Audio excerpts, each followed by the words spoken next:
Ну, так письмо кому-то идет, какое-то очень долгожданное письмо идет.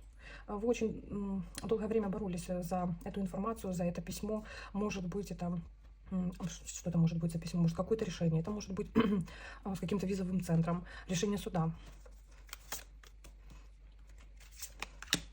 Может быть, это будет какое-то известие по мужчине, который пошел не по своей воле куда-то. И идет это извещение. То есть кто-то куда-то, кого-то забрали, и человек пропал. Вы долгое время выясняли, где он и что с ним. В общем, придет извещение. Так, это вы. Это вы. Ну, долго не давали вам информацию, не понимали, что делать. Здесь и какая-то информация по деньгам идет. То есть это может быть еще тем, кто ждет каких-то выплат.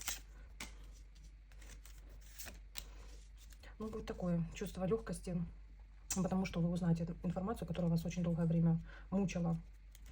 Но все равно будете думать, что же делать дальше.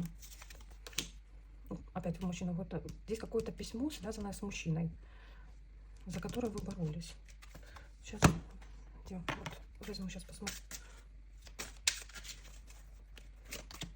Опять мышиная возня. Угу.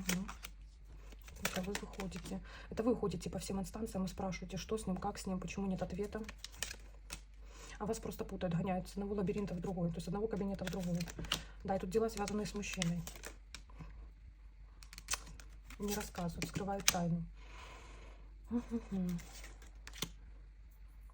Очень долгое время вы боретесь.